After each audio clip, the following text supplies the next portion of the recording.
Salut les amis et bienvenue dans un Disney Reaction, le format éditorial de la chaîne. Disney Plus vient d'arriver enfin en France et c'est l'occasion de découvrir des productions inédites faites uniquement pour la plateforme. Et ces derniers temps, Disney est pas mal connu pour les remakes live de ses classiques d'animation. Du coup, quoi de mieux qu'un nouveau pour inaugurer la plateforme? Aujourd'hui, on va donc parler de La Belle et le Clochard. La Belle et le Clochard, ou Lady and the Tramp en VO, est donc un remake live qui est disponible sur la plateforme Disney Plus depuis le 12 novembre 2019 aux USA et depuis le 24 mars chez nous. Ah non, pardon, c'est vrai, depuis que le gouvernement est intervenu, c'est le 7 avril maintenant. Et puis rien n'est sûr, ils vont peut-être encore nous repousser la date. Ce remake a été réalisé par Charlie Bean, à qui l'on doit Lego Ninjago le film ou encore des épisodes de la série Tron la Révolte. En somme, un ancien animateur, désormais scénariste et réalisateur, mais n'ayant pas de grands projets à son actif. Au casting, on retrouve en VO des acteurs connus au doublage comme Tessa Thompson pour Lady, Justin Theroux pour le Clochard, Sam Elliott en César et Benedict Wong pour Bull. En VF, on retrouve Aurélie Konaté, la voix française de Tessa Thompson, et Boris Rellinger, connu pour être la voix de Colin Farrell ou de Jason Statham.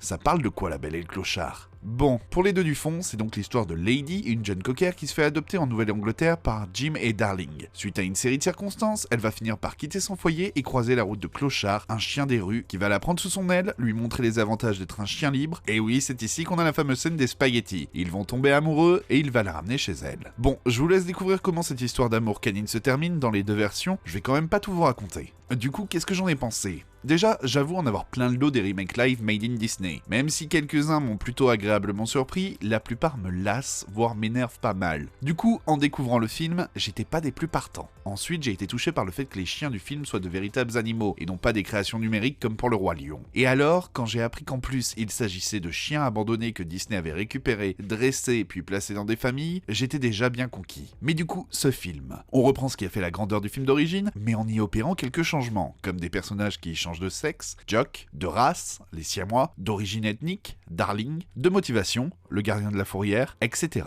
On a des chansons qui ont radicalement changé, comme celle des Siamois, des événements oubliés, comme le zoo, et d'autres modifiés, comme l'accident final. Le tout devient plus politiquement acceptable. Techniquement, on n'est pas devant le live Disney le plus abouti. Les mouvements de bouche des chiens sont assez étranges, mais on arrive très vite à s'y faire, et le niveau de réalisation passe parfois d'une qualité cinéma à un niveau téléfilm, d'une scène à l'autre. Mais malgré ça, le film réussit à divertir et à émouvoir, grâce à un équilibre parfait entre l'esprit d'aventure et une romance des plus réussies grâce à une alchimie entre les deux personnages et des dialogues très efficaces. Mais malgré tout, on peut se demander maintenant que les films Disney les plus importants comme Le Roi Lion ou La Belle et la Bête sont déjà faits, y a-t-il vraiment une place pour ceux moins importants? Parce qu'en voyant ce film, j'ai pas mal eu la sensation de voir un projet cinéma sacrifié au profit du service de streaming pour remplir sa grille de programmation. Du coup, est-ce que son budget et ses ambitions ont été vus en fonction? C'est possible, mais ça serait dommageable. Sans être le plus grand film live de la firme à grandes oreilles, La Belle et le Clochard reste un film très agréable à regarder en famille. Du coup, si vous pensez prendre un abonnement à Disney+, je vous recommande de lui laisser sa chance. Au pire, ça vous donnera envie de revoir le classique de 1955, au mieux, vous passerez un bon moment. Merci d'avoir regardé cette vidéo, je vous attends dans les commentaires pour qu'on parle du film. Pour m'aider, partagez cette vidéo un maximum autour de vous, abonnez-vous, et vous pouvez même aller sur Tipeee Utip, vous savez quoi faire. Et on se retrouve bientôt pour d'autres vidéos. See ya!